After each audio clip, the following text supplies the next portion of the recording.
I'm Travis Brungardt. I'm a builder with Catalyst Construction in Prairie Village, Kansas. And I also do some stuff with Build Show. And my new favorite thing to do is podcast with my friend Brandon Jones. That's BS. My name is Brandon Jones. I'm in the Kansas City market also. I do have the Building Consensus podcast with Travis, and I am the construction manager for an office here in Kansas City and Columbia for Aero Building. So I operate there, and my Instagram is bbuildsit, so you can kind of follow the cool stuff we do there. And Travis is Catalyst Built on Instagram. So, well, I appreciate you guys introducing yourselves, but you didn't even introduce the podcast that you're on today. You're on the Modern Craftsman. They don't have to introduce that. Well, people are listening to this like, wait, did I click the wrong podcast? We thought Dougie had it, man. What link did I click here? Well, so today, things are a little bit different today. We're having we're experimenting with this joint 2-part podcast where we're doing the first part of it fully off the rails on the Modern Craftsman. Air fryers and steaks, bro. Microwaves, pacemakers, steaks, how to cook Brussels sprouts. There's secrets involved in that. And then we do discuss some of the building industry, but then about halfway through this podcast, we're going to hop over to the Building Consensus platform and record the rest of it there with these guys. So they run a much tighter ship, time constraints, questions well formatted. So you're going to have to pick up the rest of the podcast there once you finish this one. Well, thank you guys for having us on the Modern Craftsman podcast. Oh, you're welcome. We do appreciate it. Well, thanks for coming on. Let's get into the conversation. It's a good time.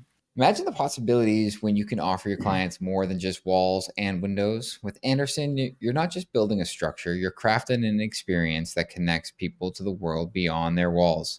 Their windows and doors bring in natural light, fresh air, and stunning views, creating living spaces that truly embrace the outdoors.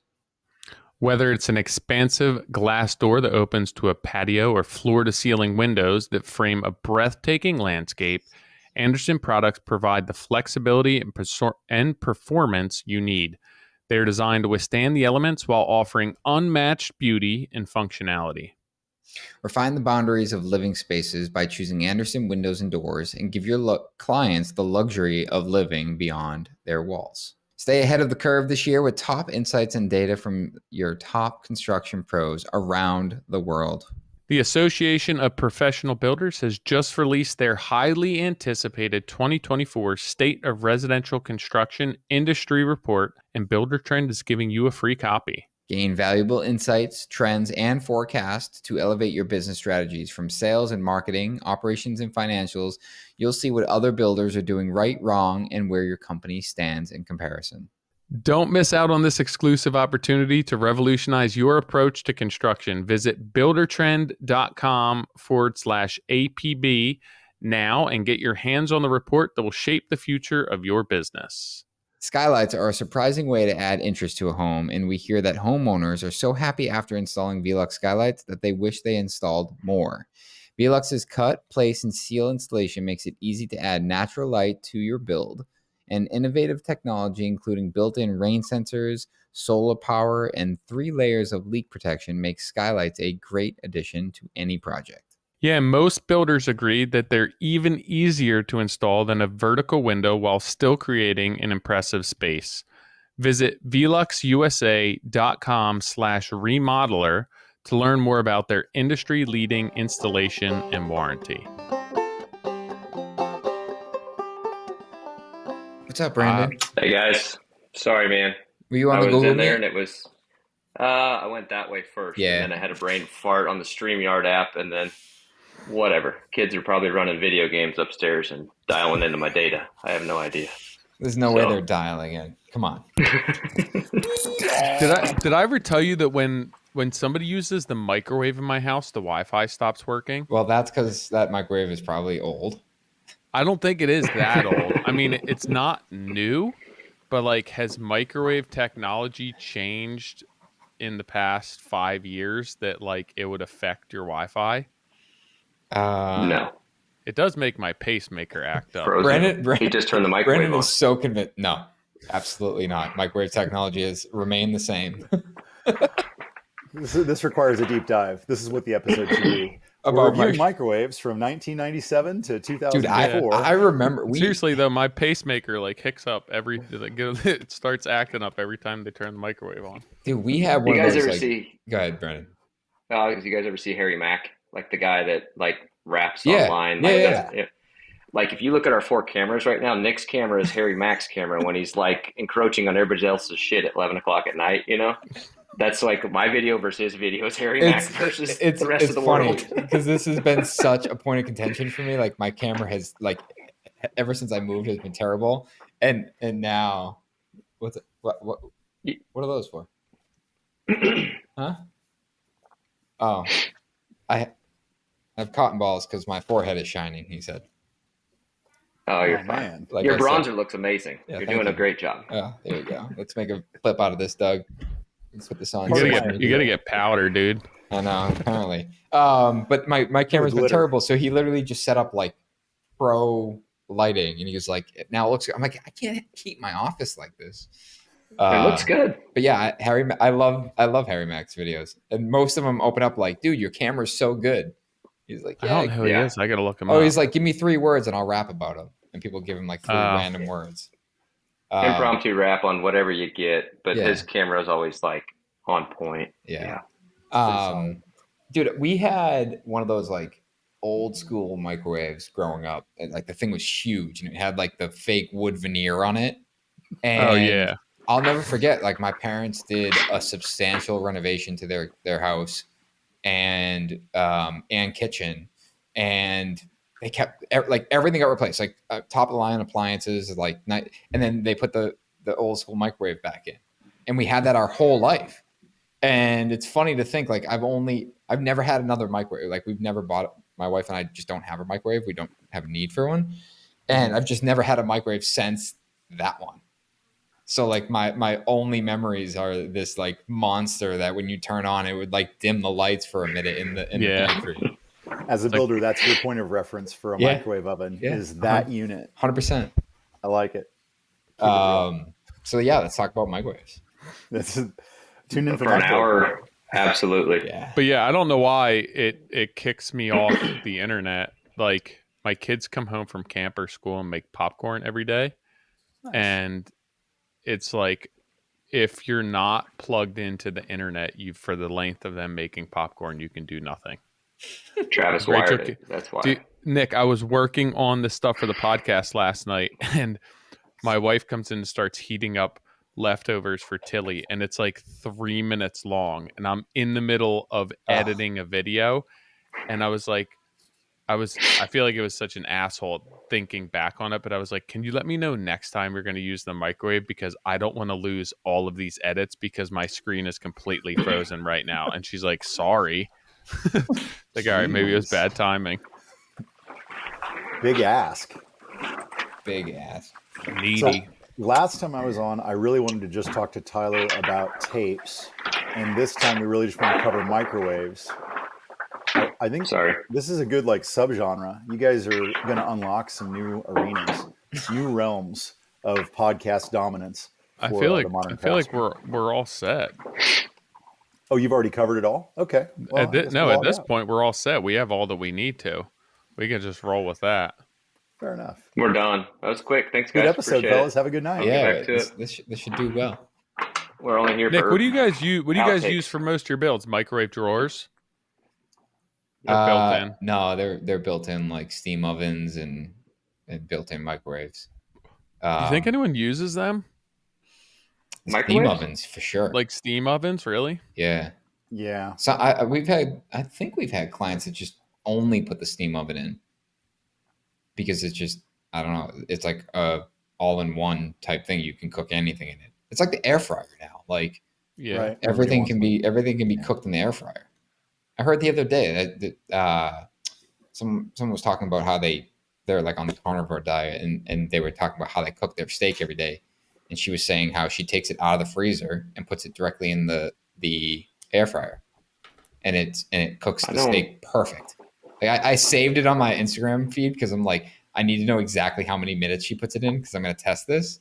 She's like, but the air fryer is she's like, air fryer is the biggest hack. You just freeze them, throw them in, defrost it, and cooks it perfect. I'm like, what's perfect? because I like my medium rare. Yeah, I don't know if I'm buying that. Well, I'm going to test air fryer. I have a steak in the freezer for this experiment. So we air need fryer's this the only live way to do stream. reheat, man. Any leftovers, it's air fryer. We need a full report. Here in the Midwest, we're big right? on our smoked meats and grilling experiences. Mm. I can't imagine that steak being remotely as good as what you would expect. Well, I don't think the intent is that it's as good. I think the intent is that it's like quick and easy. Like it's more about the process, not the product. We'll see. Let's not let these thoughts mingle into our building philosophies. Oh no, the intent isn't it's not that we're trying to do a good job. We're just trying to do a different job. You're coming in hot today, Travis. Do you guys have Nick? You have an air fryer? Yeah. We have just like one of those ovens though, not the like the tray that pulls out. Oh, that's what we have. Yeah, that's where I'm at, Tyler. And like, but my wife will cook full fucking meals in that thing, and I'm like, this is so much harder than just using normal stuff. So like, you can't fit that much in it, and I feel like you're working the whole time. And she thinks it's a hack. No, we use it for like sides. Like typically we'll put like veggies in there, and then we'll cook the steak on the the cast iron. See, I'm a cast iron guy over a smoker though. Like I don't like a smoked steak. Maybe that's I put a little bit. Yeah, I like a little bit of oak. I'll do like 2 minutes of just smoke, and then I'll move it down to get my sear on. Yeah. Because if you do it the other way, if you sear it first, then the smoke can't get in. Right. I don't know. I've been finishing them in the cast iron. Cook them to where you want them. Yeah, just shy of temp, and then I put a cast iron on the tray or we have a Green Mountain, but whatever you're cooking on, put a little bit of butter in it, and then you sear it inside the pan on the cast iron, and a bit of butter. And then butter's the key to everything. A lot of bit of butter. Well, you got to be able to ladle. You got to ladle it. And then you got to bathe. Garlic, little thyme. Yep. I love that this is what we're talking about. This is great. Well, everybody is going to be so excited. This is real world stuff. You know how many people eat steak that listen to this podcast? 100% of your audience? Yes. 100%. Yes. And there's someone right now being like, no, I don't. I'm a vegetarian. Like, well, good for you. That's fine. But we're talking about how to cook a good steak. Well, we can talk about Brussels sprouts. I think it's a similar approach. Okay, what's your thought on Brussels sprouts? What's the best way? Well, I don't know because I don't have an air fryer. And everybody tells me that the best way to do Brussels sprouts now is in the air fryer. Well, yeah, because you get the crisp. But like, what about flavor? Are you putting them in like raw, like olive oil and that's it? Well, I like butter. Okay. I think butter makes everything better. And I like to use the same pan. So I'm going to do cast iron, bacon, pull the bacon, chop it, leave the grease in there. And then that's where you do the Brussels sprouts and let them get nice. I don't think I do them right though. Like I think all the oven prep is the way to go and then finish in the cast iron. But now we're doing a very involved cook and this is not my expertise. Keep it simple. Just tell me what to put in it and where to cook it and I'll leave it right there. That's right. I like to go out to eat. I order mine at the restaurant and they do it real nice. You know what's the most disappointing thing to order to like delivery? Like now that everything is on Uber Eats, you can just order anything. A couple weeks ago, Meg was out and all I wanted was steak. And so I thought we had some at home. We didn't. So I was like, you know what? I'm just going to order it and ordered it from like a nice steak restaurant. I was like, I'm going to treat myself tonight. Terrible. Oh my God, dude. It showed up in this like plastic and like this, it was just all over the place. It was like all over the place. And I'm like, and it actually had like, and it tasted like shit because of course it was cold because the guy took 40 minutes to get there. But I'm like, it's so interesting to think like that is the same, like in theory, like the same thing that they cook in the restaurant. And it's like the experience and the way that they played it matters that much that when I got it, I was just like, I can't believe I paid $50 for this to be. You paid for leftovers. You totally did. Yeah. Basically. Bad leftovers. Yeah. I think I can bring this back to building. The other day. Bring it back to building. Oh, we're talking about I'm going to bring this back to building. So the experience that you had ordering a good product prepared in the right way that was then delivered poorly. Okay. So the experience that you received was cold, not flavorful, whatever. Totally different experience. I can't wait where this is going. This is exactly the problem on finishing a fantastic custom home build. We were talking about this the other day. I think Brandon, you and I might have talked about this already. but I call it stubbing your toe on the way out the door. Oh, like or also Punch Gremlins. I did a quick video called Punch Gremlins. You guys remember the movie Gremlins? It's an old movie, but the idea was that the cute little lovable Gizmo got water sprinkled on him, and it causes him to hatch all these horrible monsters. Yeah, I have a daughter like that. Okay. Yeah, so you don't get them wet. So the propagating beasts is the issue. And that's what happens if you don't finish everything on the punch list in one fell swoop. Mm-hmm. If you leave one thing that you forgot to order, the LED track, the lens for it, you forgot to get this one thing, you're like, that's fine. Everything's done except this one thing. And then you leave and you come back, well, there's a new list. You got the self-propagating gremlins where they're like, oh, I'm glad you're back. We when we were moving the bed in, we banged the door. Can you touch that up while you're here? I'm like, yeah, no, that's no problem. And then you touch that up, and then there's some problem with the door hardware, whatever. These things just sort of grow. Mm-hmm. So that delivery mechanism of the steak coming to your door is that incomplete punch list. It's we didn't quite finish this the way that it should have been, and we have left this one thing hanging that is now a bunch of things. And the thing that you left hanging was the steak 45 minutes is too long, that you can't enjoy that now. Mm-hmm. And now you have all these other problems. Now it's tough. Now it's not, it's maybe a little dry. Maybe the sides are mushy, like all these other things propagated because this one thing, which in this case was the timing, wasn't right. Did that work? Did it work, guys? I mean, I tried to bring it back to building. But to elaborate on that, it's also like the issue, similar to like a failed punch list process, is the reason why I won't go to that restaurant.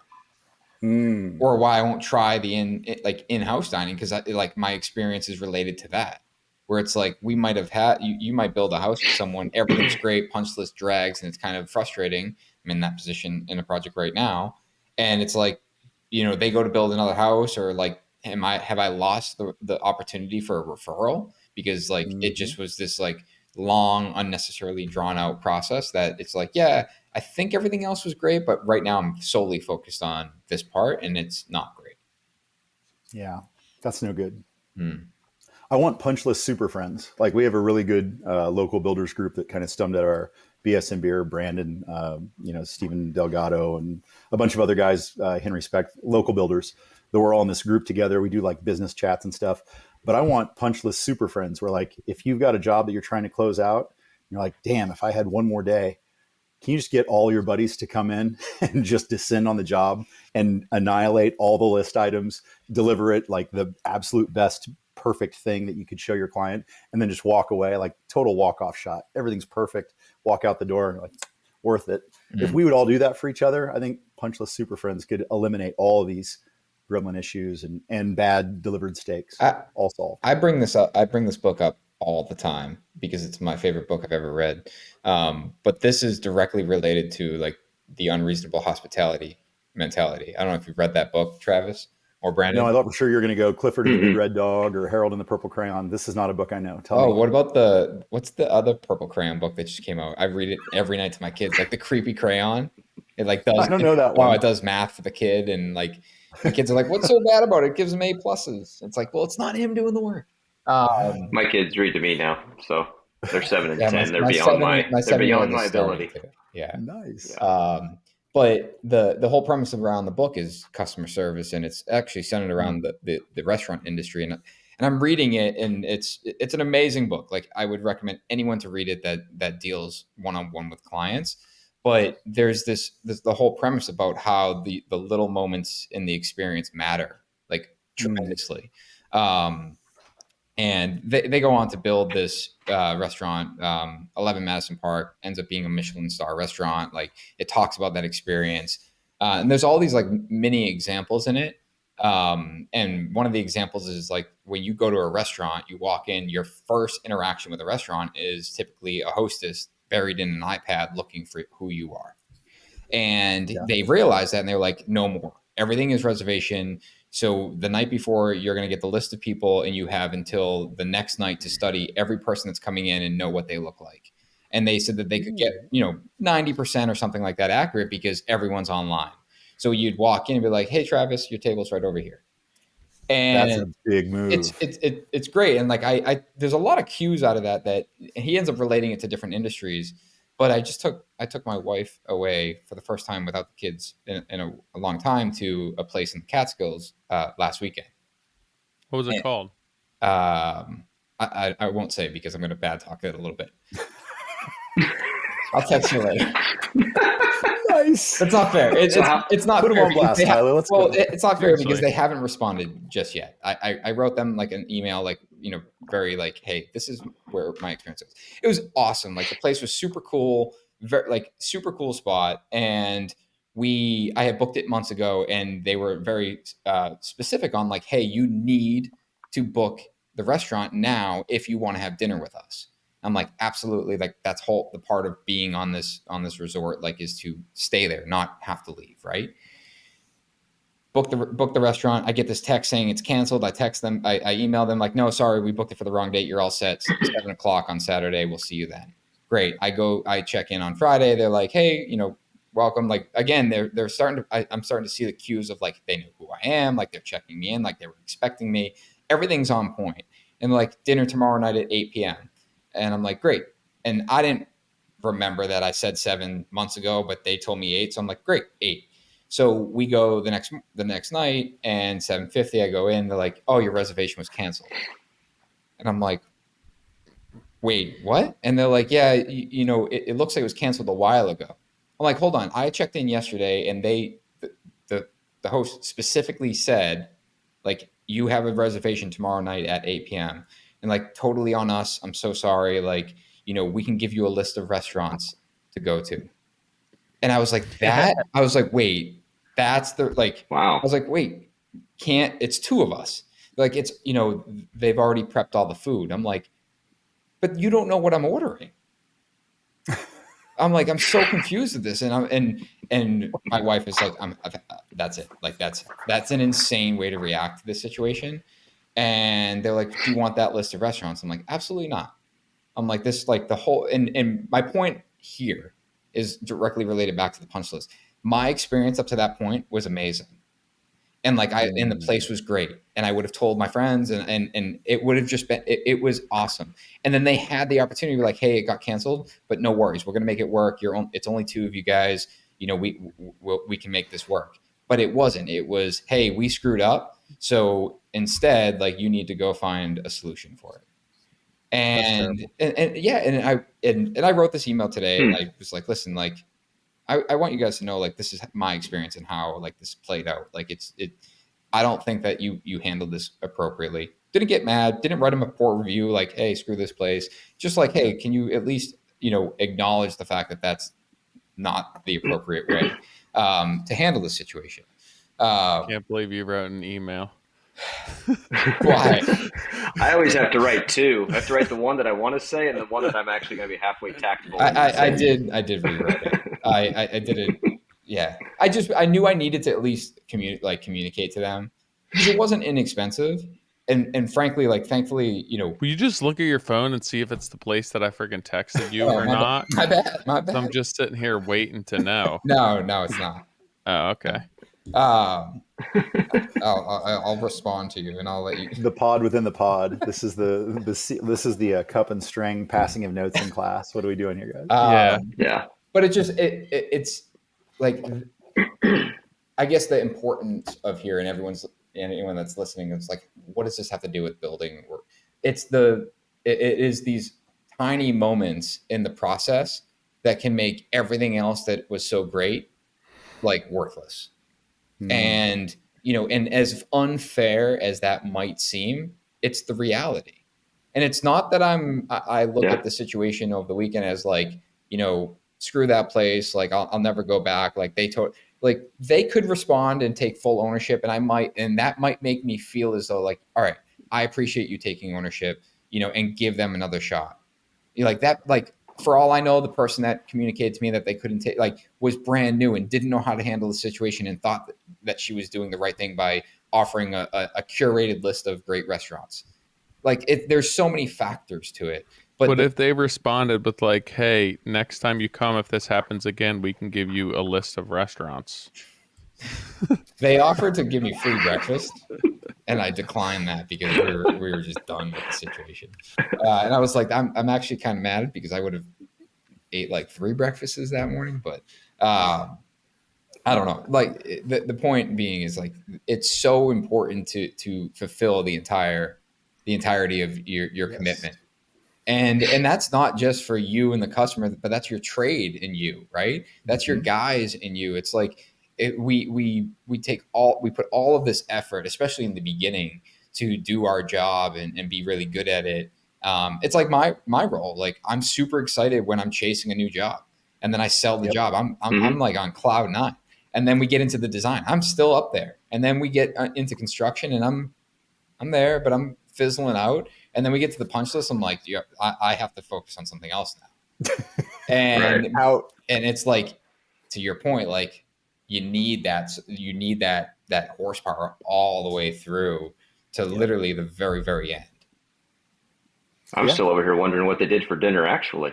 Like if they turned down that and they didn't eat at the restaurant. He can't talk about it. He'll text you privately. We ended up like what they were doing for dinner. Oh no, we ended up going somewhere. But we made a steak in the air fryer back in the hotel room. Way to bring it That's back. where the leftovers came from.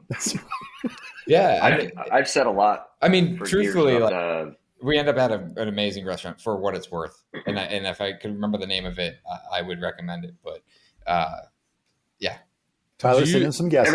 Everything happens for a reason. Do you know that the plural of breakfast is only breakfasts?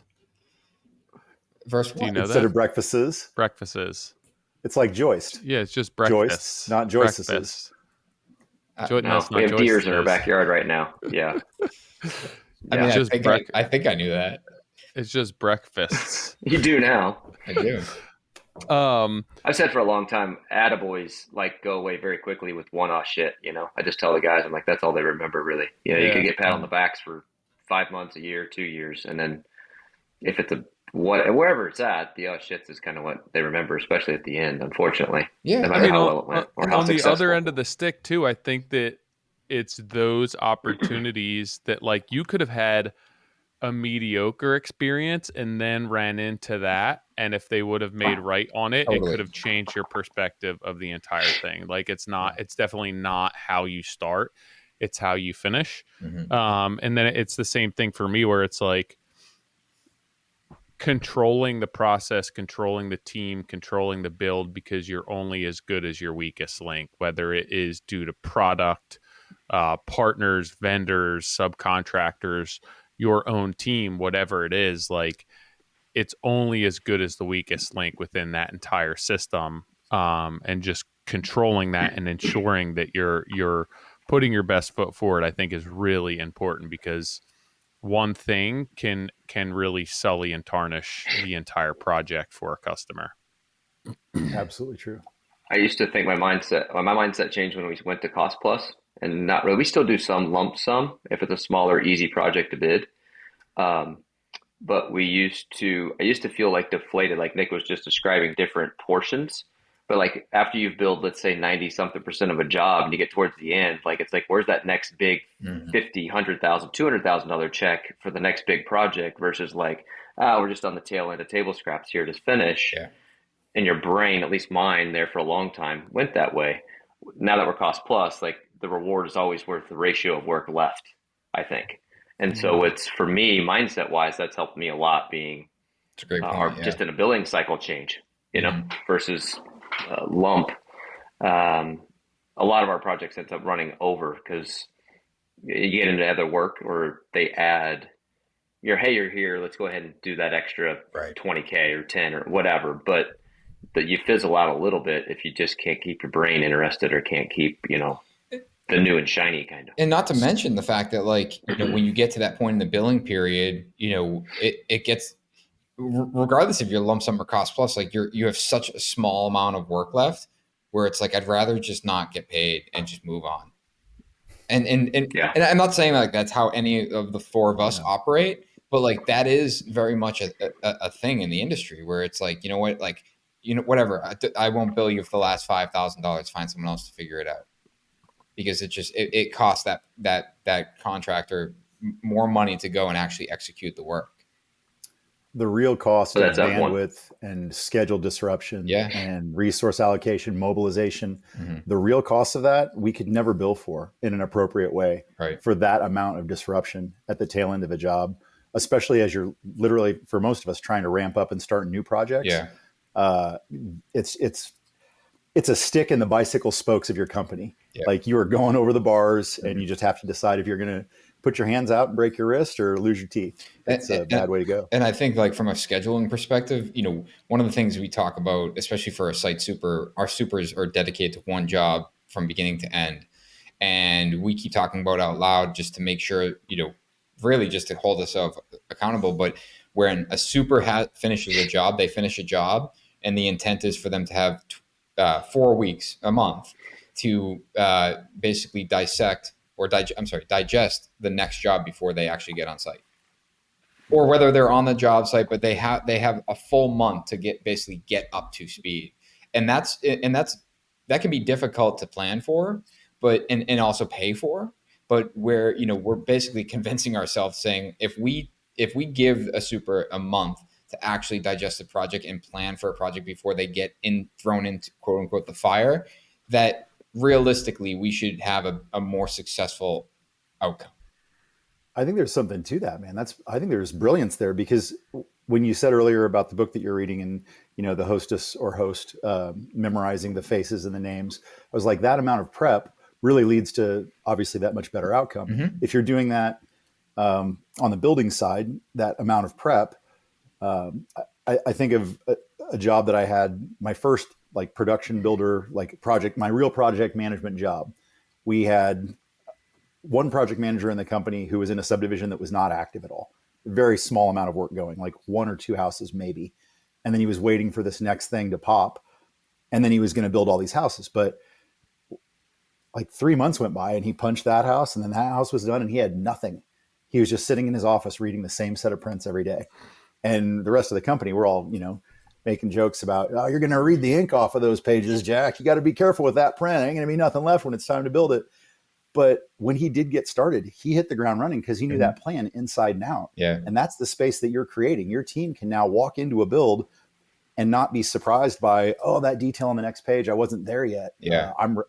They know the selections, they know the timeline, they've reconsidered, and hopefully walked into the job with the best possible outcome already reverse built in their mind. That's really valuable time. Do you think that, Nick, that is creating enough profitability and efficiency on the project that it's not necessarily additional cost to the customers? I think with the right employee, it can. And I think that, I mean, the follow-up would be like, how are you budgeting for that if you aren't getting the efficiencies on the back end? We're basically trying to account for that in our pre-construction retainer, like leaving money in the pre-con for the super to get in and up to speed. And do you think that that's a hard sell? It's not something we're selling. It's just, you know, baked in. Yeah, we're selling the pre-construction agreement. We're not saying that the super is going to have a month. It's more internal than anything. Where it's like, I look at like a project where, you know, for me, right? Like if I'm thinking about that and I'm selling a project, I'm trying to sell them on pre-con to make sure that we get a hefty retainer for pre-construction. So then we can bake time in there for the site super, you know, and it's outlined like, hey, we have X amount of hours at an hourly rate for pre-con. And these are the people that will bill against that retainer, including a site super. But then on the construction side, I'm essentially going to sell a project that I know we could do in 11 months if we plan correctly, but I'm going to sell it for 12 or maybe 13 months. And then know that we've baked in, you know, the opportunity to do it inefficiently or at our traditional efficiency, and then take the opportunity to beat that efficiency.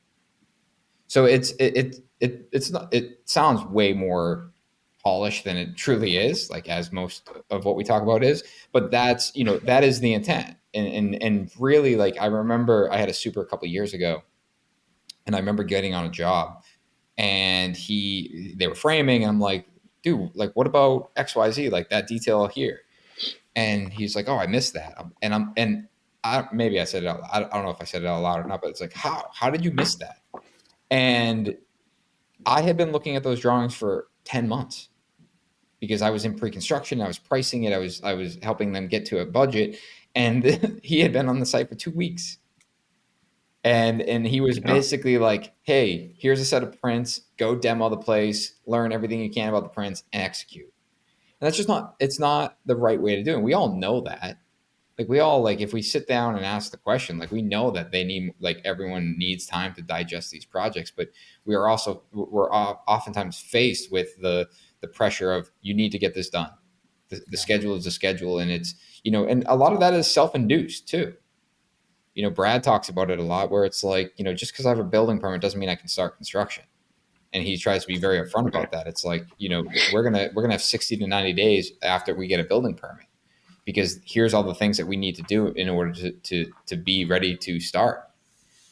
And and I think a mistake a lot of people make, especially in the infancy of running a business, is that they are quick to start a project for the sake of starting a project, whether it's for revenue or just to be busy.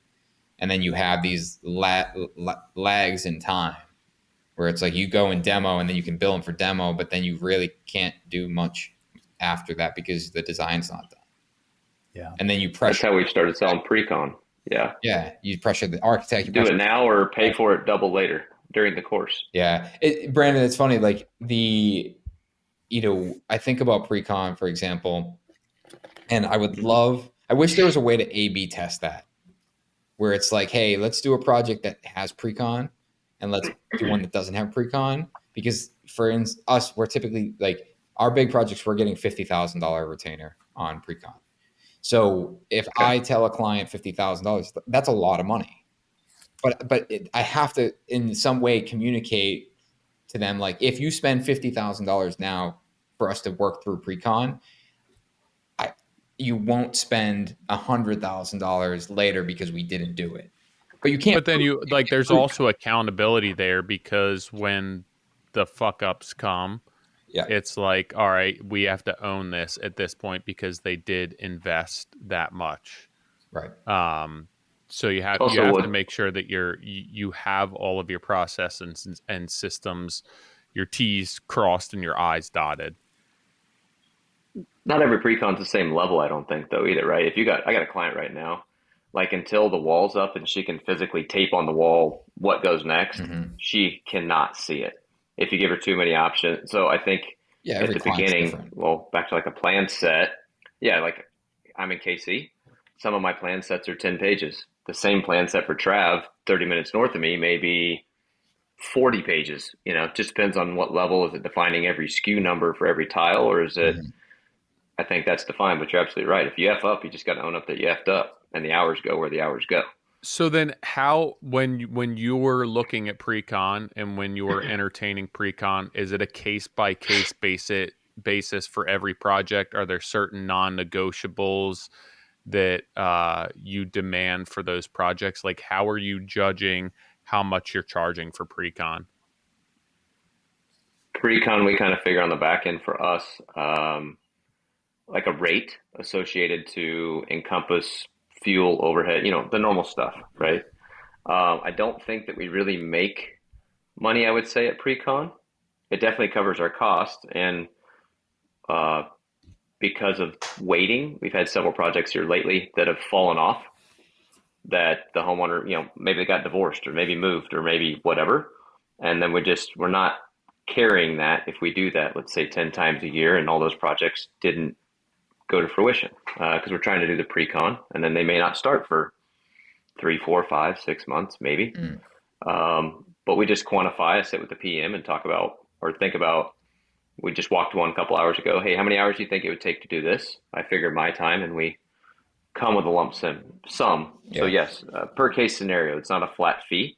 I don't have, if it's $500,000 project, Precon is 10 grand. If I got a client that's super needy and needs me 5 hours a day for Precon because they don't feel like I'm working for them unless they can hear from me, that's different than the person that just has me. Yeah.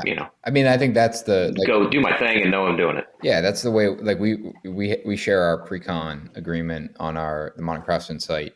But that's the way it's drafted. We basically set a fee, but we're billing our time against it. And if you exhaust that time, like, you're getting billed hourly.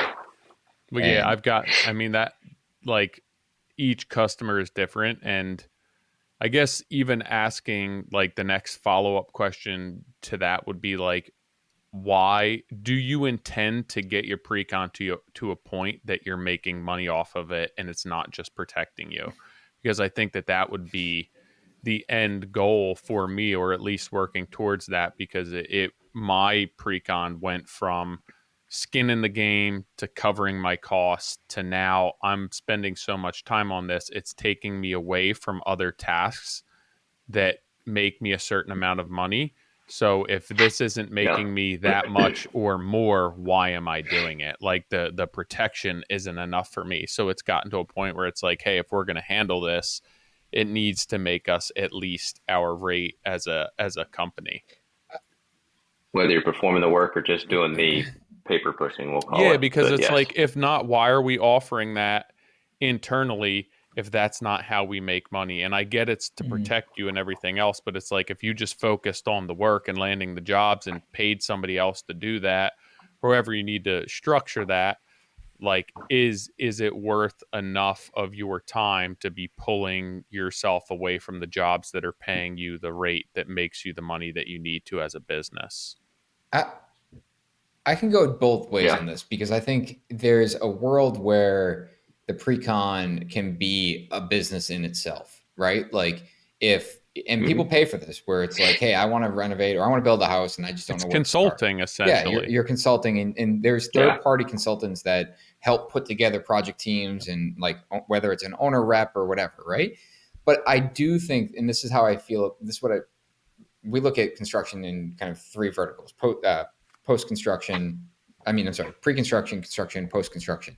And I think about our home care post-construction very similar to Precon, where it is very much, a not necessarily a straight up loss leader, but close to it, where it's like we're covering our time, but it's building equity for the bigger purchase, which is building. And I think pre-construction is, our goal there is that we're making a little bit of money because we bill our billable rates, not our cost. But ultimately, our goal is to provide so much value and such a great experience during that, is that then they transfer and say, yes, we want to build our $5 million house. And it's similar to the home care, where it's like, we're gonna make money in that home care program, but it's not big dollars. Like percentage wise, our margin on that is pretty high from a percentage perspective, but it's not a lot of dollars. And it takes a lot of resource and people to actually execute those small tasks. But ultimately, we are remaining in their home. We're always there. We're always their first point of contact. We're there when they decide to renovate. We're there when they want to sell their home, when they want to build another home. We're there when their home looks so good that their friend comes over and says, wow, your home looks so good. It's like, oh yeah, our builder came by and did touch-ups today. Like, and we look at that as, that is ultimately driving it back to the construction. So again, like I can see it in both lights, and I think it really depends on, do you want to be heavier on the consulting, where it's like you're helping establish a project, or do you want to be primarily building or doing these projects and have these two kind of integrated funnels, pre and post construction, to help bring those clientele back? I think that's our consulting rate will be higher. Sorry, go ahead, Trey. No, you're good. I was just going to say, I think this is a great opportunity to like zoom way out and look at career over time, because I think I was thinking this when Tyler was kind of introducing this line of thinking, that if we went 10 years ago, back in time, I think that Tyler, I feel like my business is more similar to what yours was at that time. And at that time, it was almost like you would view preliminary project meetings and bidding as like training for a marathon. Yeah, I want to run the marathon. I don't want to train. I don't want to look at the projects and price them and waste my time, except that it's worth it to do that because I really want to build that job. And it's worth it to do it even as a loss leader because I really want to build that job. That's the joy that we get in this, and why most of us do it. Most of us aren't getting rich. We're enjoying our work. And you can't build the really cool job unless you invest and pay into that system and look at 6 different projects to see if that client's a good fit for you, if that plan set is exciting to you, has some challenges that you really want to knock out of the park, or whatever it might be. But I think if I zoom way out and look at the careers of these 3 other gentlemen on screen here, I look at it and go, oh, that's business maturity. You are all in business maturity. You have established a business where you now have to look at your time as, well, certainly in a more critical light, where you go, should I invest that much time into a part of my business that's going to lose money? Is that good business? Is that good for, like, Nick, when you look at your team, don't you go, I got a responsibility to all these people. Can I invest 20% of our staff hours into something that's going to lose this company money and potentially result in losses that would change whether or not we have enough to have this much personnel or do these other things? Like, you carry so much responsibility as a business owner that you have to have that maturity kind of ramp up over time into a position where you go, we can offer consulting, we can offer pre-con, but it has to be at least lucrative enough to warrant this much commitment of our resources. And early in your career, or at least in my career, I look around and go, I just wanted to build cool stuff, man. I would happily meet with someone about a project that they probably couldn't afford, that I probably didn't have the skills to do, because it was such a cool idea. And if we could just make it cheap enough and I could learn on it a little bit and justify, well, I'm not going to be the best at that, I really want to learn how to do that, I'll give them a little bit more of a discount. Like, that level of enthusiasm is still in me, and I still waste time and money looking at jobs that I shouldn't. Yeah. And but like, usually that's because of your ego and yourself being such like a strong aspect of that decision-making process, where if 100%.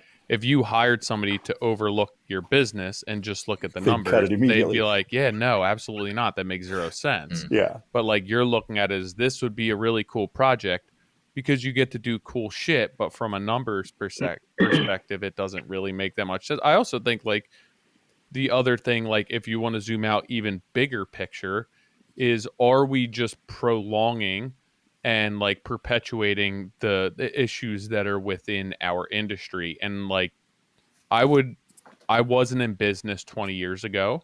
I was in business 15 years ago, but even prior to that, where before we had the internet, before we had people out there marketing themselves, before you having an ability to entertain all of these different companies, you had, like, your network of potential contractors was limited. It was to who was in the phone book, who did work around you, word of mouth.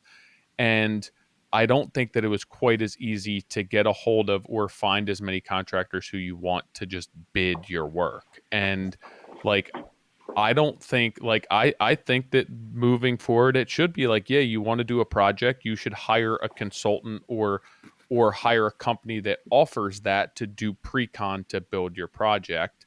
And I think that if we're able to move towards that, and we're like, our competitive edge cannot be because we're offering that for a lesser price point than somebody else. Like, that's not the competitive edge that we need in order to elevate the industry, at least in my opinion. 2 things there.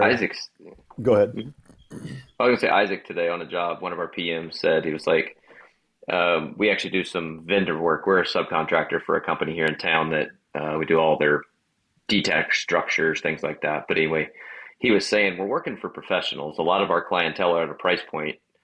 They understand being professionals. They want to hire professionals, and us charging a quality rate as a professional should not be an issue. And if they're not willing to pay it, should we even work for them anyway? Or should we really dig a little bit more into that if that's the issue up front, versus will they sign for $1 million and not 10 million or 10,000 or 50,000 in your case, or whatever it is? I wanted to not regurgitate everything Tyler said on last week's midweek about the starving artist mentality, but I wanted to reference it because I thought it was really good, and it ties in with that line of thinking. And then the second thing that I wanted to add was that you essentially, to your point, Brandon, as well, you reach a point almost as a measure of your success. You arrive at this apex where you're like, oh, okay, now we can offer design build. We can bring in a client and we get to be part of the team from the beginning, or that's not our client. We either choose to work with professionals, like you said, Brandon, that value this and are willing to put their skin in the game, and we can move forward for that place, and we can provide a really fantastic outcome if we're doing it from that proper starting point. I think that's the value of the pre-con. But that sort of moment of arrival is later in some people's careers. Some people never get there. Some people don't want it, I think. And then others are just desperately slogging to get there to where they don't have to waste time looking at stuff that they're not going to be a part of, and certainly not doing it for free. It's interesting.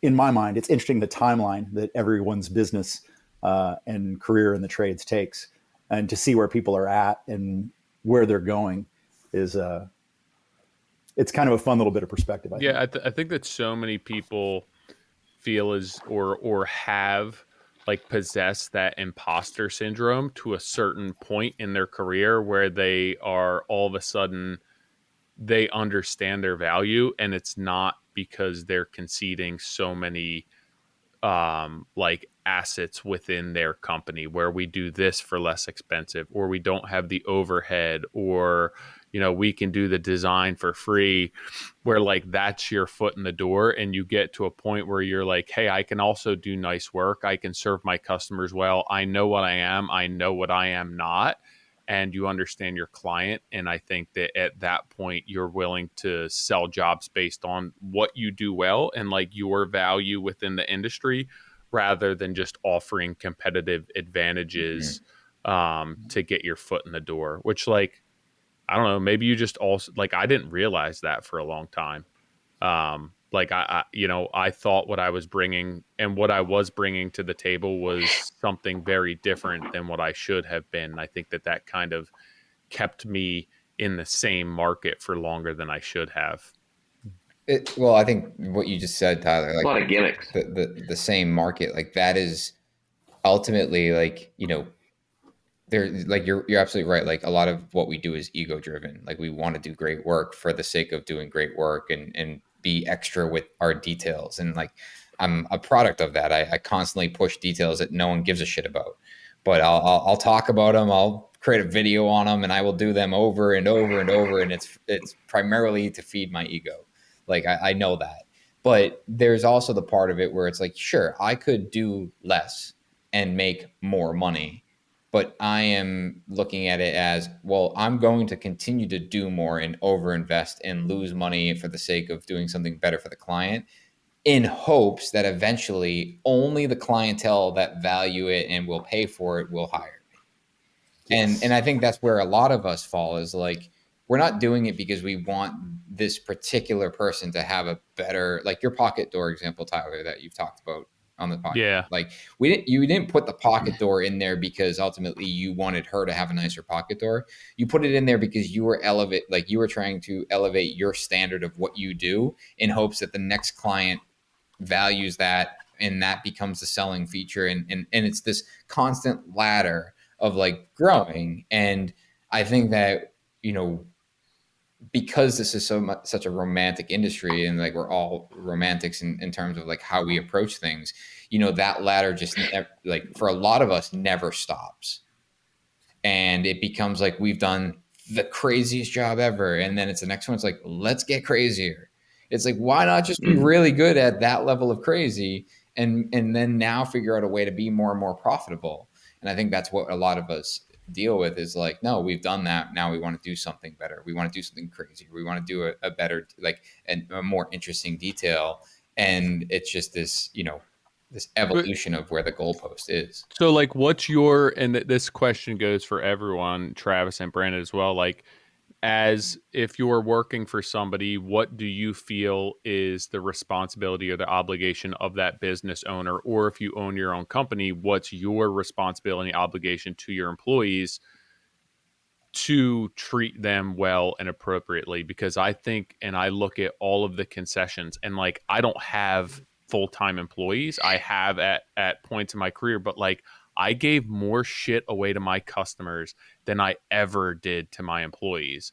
And if I'm here to be a businessman and create a business and create an industry that's sustainable, why am I giving shit away for free to my customers when I could be doing that for my employees and treating them better? And instead of taking the job that's feeding my ego, take the job that, like, I'm here to create a space for people to make a living, and have opportunity within this business. And I think that we many times are not necessarily viewing our employees, myself included, from that mindset. Like my employees are here to serve my needs, rather than the other way around, where I'm like, I'm here to serve my employees because I couldn't do this without them. Like, I always look at it, I'm serving my needs and my customers' needs, and everyone else is just in there to make this all happen.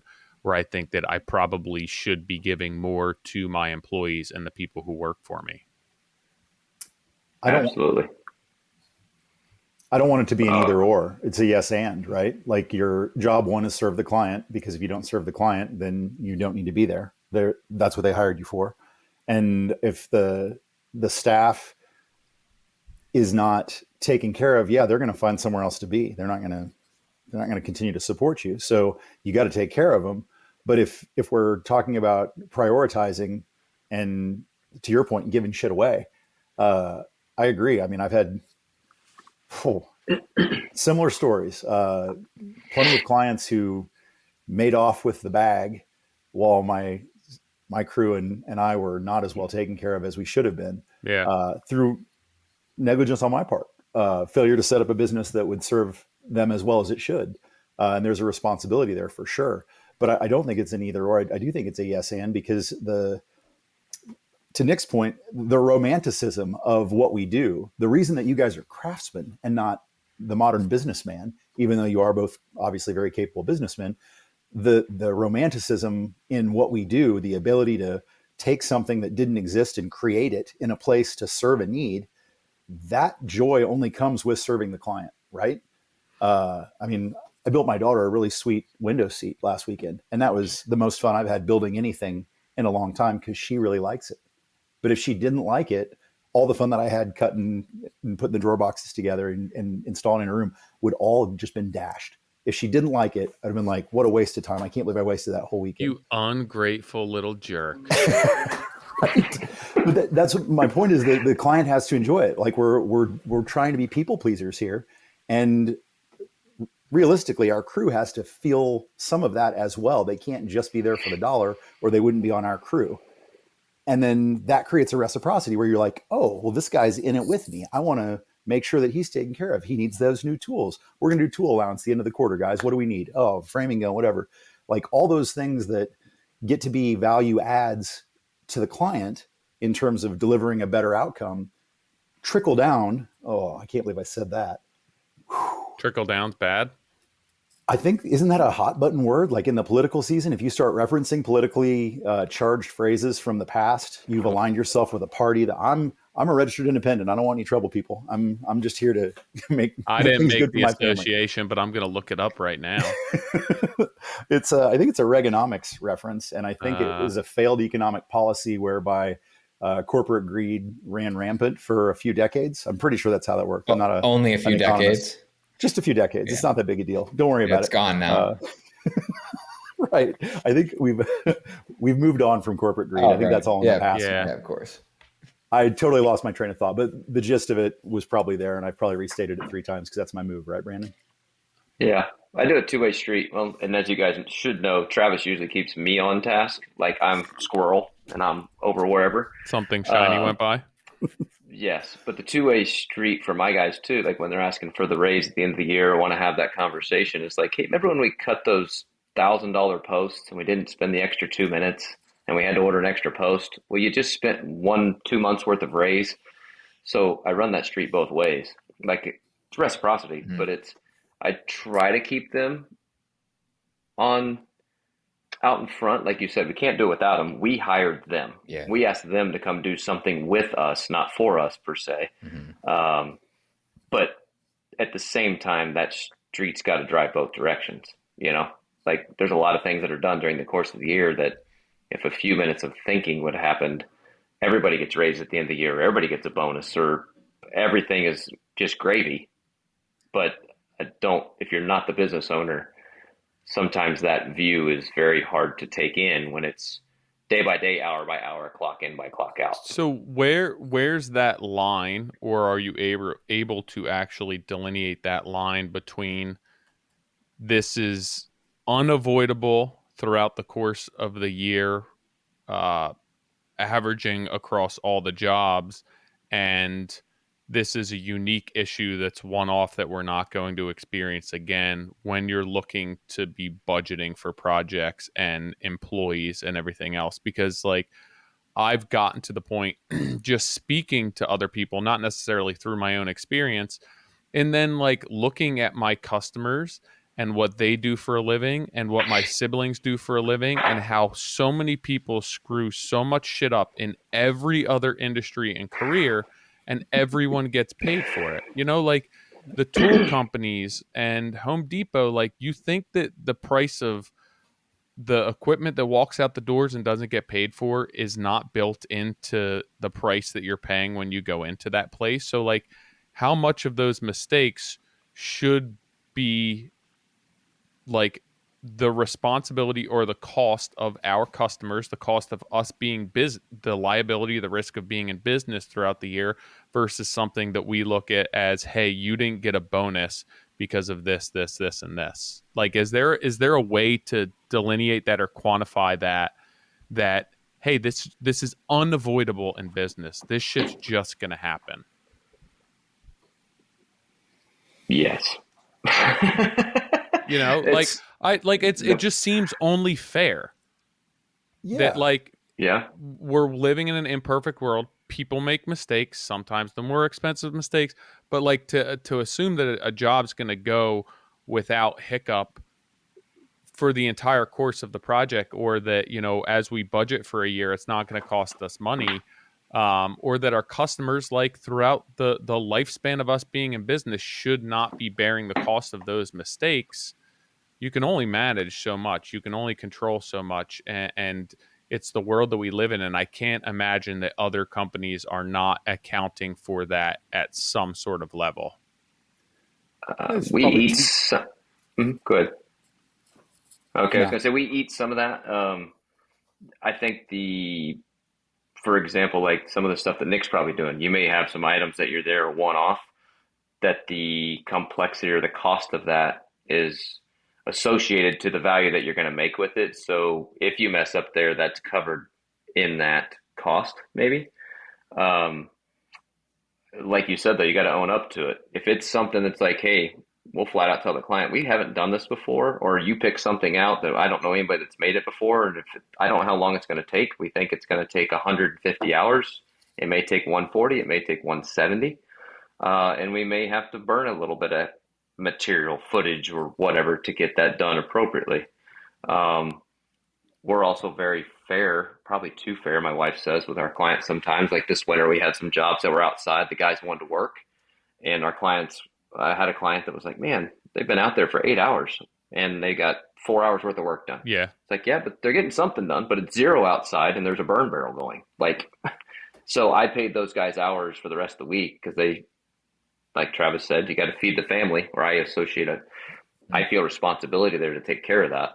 But I think it's just being upfront with them in conversations is all it is, I think. And that, like, I guess that's exactly to my point. And it's funny that you use that example because I'm currently doing my mom's kitchen, and I was putting in windows the other day and there was no rain in the forecast. And all of a sudden it was dumping rain, like absolutely dumping. Yeah. And I took a picture and a video because I had removed her downspout of just like literal buckets of rain coming out. And I'm thinking to myself, if I had employees and it was a bigger project and we're putting windows in and there was no rain on the forecast and this bumps the schedule or they have to go home, like who's paying for that? And I understand like it's give and take, but when I'm looking at big picture and if I want to run a sustainable business throughout the year, I feel as though we should be accounting for a lot of that and those inefficiencies and things that you just can't properly project. And like looking at it from the perspective, is that fair for this specific customer to pay for the inefficiencies because the weather just wound up to be shitty on their job? No, not necessarily. I think that you can average that out throughout the course, whatever your rate is, and account for some of those inefficiencies and downtimes.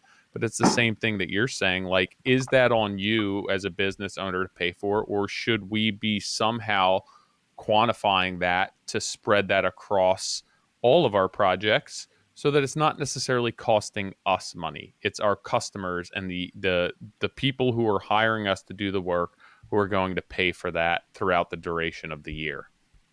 Yeah, this is essentially what we discussed with clients when we moved to only writing cost plus contracts. We used to do a lot of fixed price proposals, and we would absorb all those inefficiencies and losses and hope that we had built in enough profit margin to be able to take those losses, because we knew that, yeah, we're building in the spring. We're going to have 3 or 4 rain days. It's going to mess up. We're going to be running tarps instead of running sheathing. It's going to suck. You basically tell the client, hey, we're sharing risk. We're entering into a cost plus arrangement here, and we have estimated that this process will take this long and use this much material, but we're also building through the summer, and we're going to have shorter days. Guys are going to want to work from 6 to 2 because it's 112 degrees. So we're taking off at 2.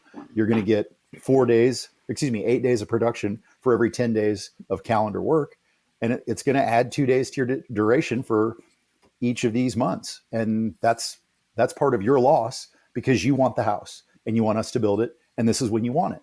So I think having a very open conversation with the client at the beginning of a cost plus relationship, where you literally say, this is what we've estimated, and it could go over that if we have a very wet spring, or if we have a very snowy winter. You're gonna experience some increased labor that doesn't actually yield more output or a better result. You're just going to pay more for it. Yeah. And we talk about that in a meeting with the architect and client yesterday on a build job we're getting ready to start. And I very specifically said, if we can get all your concrete poured before before the end of October, we avoid winter charge. I don't know, you guys may not have that up there. We have winter charge here. So yeah, we're just going to go ahead and tack on regardless of what the temperature is, because Kansas City, it might be 65 on January 2nd, and I'll be on the job in shorts, and I'll be paying winter charge while the guys roll out and take sweat breaks while they're finishing the concrete, because it's not really cold, but it's seasonably winter. And so we're telling the client, we've got a percentage of savings available to you if we can finalize permit and pour prior to this date. Yeah. And if we exceed that date, we're paying winter charge. It doesn't matter if it's cold. We just got to be open with that sharing of information. Let them know that we're sharing the risk.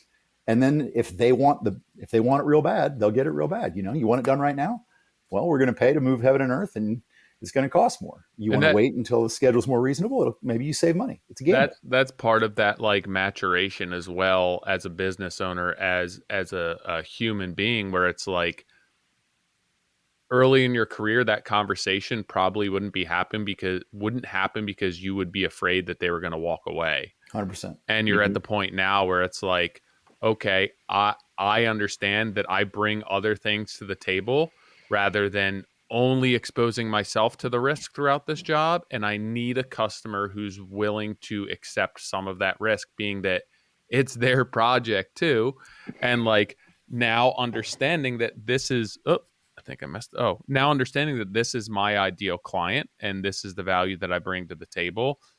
It's just, you're positioning yourself and selling the job based on certain foundations and certain principles, and you understand which they are, and you're not willing to expose yourself that heavily to risk without the customer having some skin in the game as well.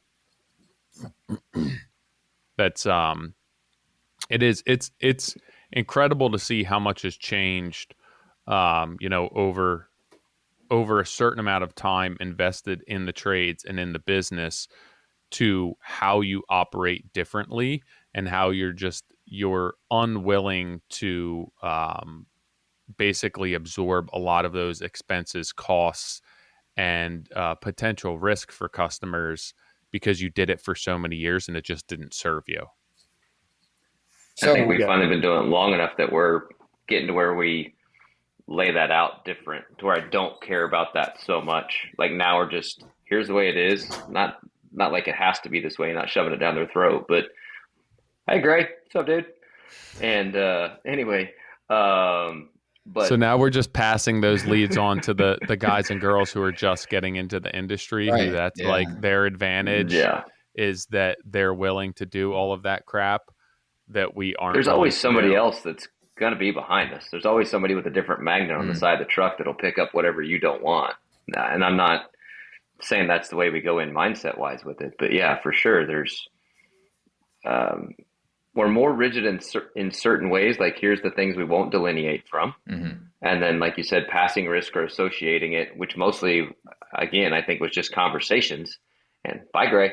And it is, I tell my project managers a lot, I'm like, have the hard conversations first. And if you do it often, it sucks. You got to bring some good stuff to the table every now and then and tell a joke or something, but you can't just always be the bearer of bad news. But if you do that, dude, it makes it so much easier. Don't let it ball up. Don't let it pent up.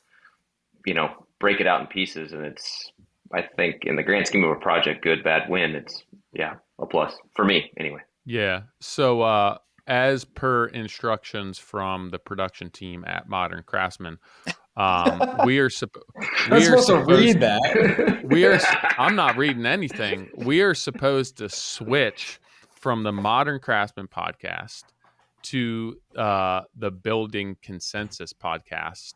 I hear we get to talk about controversy on that one, so I'm excited. On a separately. So we never even, we'll record an intro, but we never actually introduced either of you. Travis, we've had on the podcast before. Brandon, I believe the first time we've had you on the podcast, but you guys have your own podcast that we are going to hop on and record kind of a joint episode between us and between you guys. So we're gonna pick up this conversation and so much more, a lot more risque conversation over on the Building Consensus podcast. You physically have to leave this platform, go to a different platform, open another episode. Yeah. And we will continue this conversation. No problem. We'll continue this. Right. Good luck. Find it. So our listeners know where to find our podcast, but where can our listeners find your podcast? So the Building Consensus podcast is hosted at buildshownetwork.com. If you want to watch the video, you can do that there. But it's also streamed where all the good podcasts are. So you can find us on iTunes, Spotify, everywhere that you can find Modern Craftsman, almost everywhere you can find Modern Craftsman. I think you can find Building Consensus. And it's a little bit different format. I think we don't get to do as better. No, I was just going to say, I don't think we get to do as wide-ranging a discussion as you guys. I think Modern Craftsman is so established. Like, it's been part of the construction industry conversation and thought leading for years. So I think you guys could come on and just talk about air fryers and steaks. Microwave ovens. And people would be like, a good episode. I'm texting Tyler. That's really good. I can't believe Nick said that. But I think what Brandon and I are trying to do is each week that we get together, it's come at an issue that we face in the building trades, in residential construction, from our two very different perspectives, and try to reach consensus on what's the best path forward. And sometimes we succeed and other times we fail, but that's the point of that podcast. So it's a little shorter format with a tighter set of rails. We don't get to be quite as wide ranging as you guys do, but hopefully one day we'll get to record a microwave ovens podcast. We'll see. Maybe. Our rails are not tight. No, man, you guys can do anything. King of the county. Pretty much. Do you want to do an intro? Do we need to introduce ourselves? No, you guys want it. We're supposed to go to a different link, aren't we? If you guys want to do an intro for yourselves, that saves us time on doing the intro. So I'm absolutely down for that. All right, so we're going to log out of this and into the other link. Can I ask you guys on the record? Are you guys coming to? Nick, you got to come to the symposium in Boston. Come on, man! I can't make it any closer to you. Hold on. You want this on the recording? No, that was me stuttering. I want to know if you're coming or not, because we tried to do this last year, and I want to know for sure. I want you committed verbally for September 10th and 11th. Okay, that's at Castle Island Brewing. That's the first time I've heard of the date. Oh, it's been on the web, brother. You got to get the internet. Cool. To be Tyler, fair, you can tell me about it. The whole interweb, you should know. Wait, did you already come to Boston? No, we went to Connecticut instead. Trillium was out of budget. We had to do a major pivot. So we went to Connecticut last year, moved away from Boston, and we said, we got to get it done. It's got to be in Boston. September 10th and 11th, look free, with the exception of the 10th at 3 to 5 p.m. because that's when we record. So yeah, in theory, I will be there. I'm going to send you guys both a pass. Please. And I would really like for you to attend. I think you really like it. I see no issue with us being there. Okay. I know it's a little bit more of a drive for you, Tyler. It's a bigger ask, but... Well, we got a private jet, so we'll pick them up. Oh. There's breaking news. That'd be sick. That would be sick. Found out today there's only 24,000. This is a lot. Here we are off the rails again. There's 24,000 private jets in the world, and 14,000 of them are in the United States. That's it? That seems wow. It's like the number seems low. Right? That's what I thought, but yeah, it was like 24,001. Now that you just don't have your name on the side of it yet, so it doesn't count yet. Yeah. Oh my gosh. It's yellow. We priced one to go to Tennessee from Kansas City, like fun. There was a huge group of us that were getting in a Tahoe together. 24,000? 26 G's. Yeah. Like I was like, man, that's per hour ratio. I think there's a lot of things I could do for fun. If you have to have like a good 26 grand. You have to have a big enough group where it just makes sense mathematically. Like if you how many people can we fit on this jet? Well, you think if like if you got to take some profitable cargo with you. Yeah. You got to run some drugs for somebody if you want to cover that. I don't know. 100%. And by drugs, he means only legal items, of course. Brussels sprouts. Nick, how's the boat coming? How's the yacht coming? I mean, are you still on the yacht thing, or are we on planes now? How many yachts are there? Wait, what? Yeah. How many yachts are there? Long time ago, like yacht was the thing. Now we're talking planes. In so I didn't terms know of if we're doing one? both, or if we're just doing one or the other. Yeah, I bought a little boat. Keep my hands down. I bought a small boat. I would, yeah. A dinghy? No, like bigger than that. 28 footer. Can you land a jet on it? No. Helicopter, yes. We're not so you there need a company yet. helicopter. You need a company helicopter. I would definitely like if I were to eventually be worth 100 million someday. Yeah, I'll definitely buy a yacht. Okay. I want to come visit. For sure. Yeah, we'll have a symposium on the yacht. Now we're talking. Contract. You talking about budget constraints? It's like, hey, everyone can come on, but everyone has to sand a little bit of my deck. You know, my teak deck. Everyone's got to chip in here. Yeah. We're gonna air fry steaks. It's a slave ship. It's not a yacht. It's like, come on and fix my boat. I would be almost on too. Yeah, I mean, in all seriousness, like any of this, is actually in the future. But I don't know if I would do a plane. I think I would do a plane first, but I guess it depends on what I'm making money doing. Like if I'm traveling and making money, I'd probably buy the plane first. If I was just making all my money sitting here at my desk, then I'd probably buy the yacht. Because you can still get everywhere on a boat as long as it's on the coast. It's going to take you a little longer. Yeah, but wait, we talked about this on the podcast. You know, when they bring them over to like the Greek islands and stuff, like they don't drive them there. They put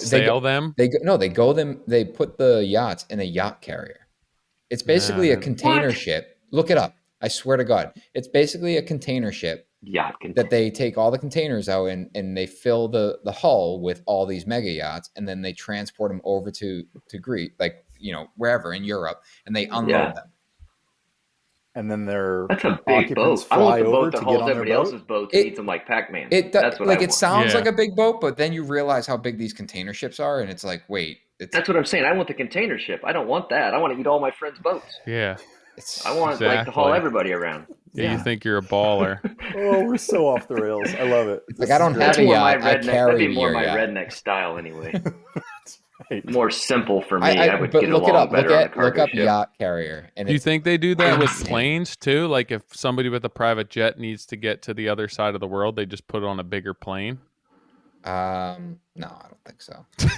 Nick thinks I'm serious right now. No, but like I think about the F1 cars, dude. The F1 cars go in the back of a plane and they fly them around the world. Well, yeah, because they're not going to drive them in the ocean. Well, of course, I know, but like they look like a what do you call like where you drive your cars, like the ferry. They look like a ferry, but these probably just lower in. They drive the boats in there and they come up out of the water. They crane them in. Oh, they do. It looks like it's something to where there's no back end of the boat. Like they just pop them out. Oh, I don't pop them in, drive them in, drive them out like a parking lot. I haven't watched the YouTube video. Yeah. I got new goals now. Well, guys, kind of let's actually have a conversation on a real podcast, and we're gonna get into today.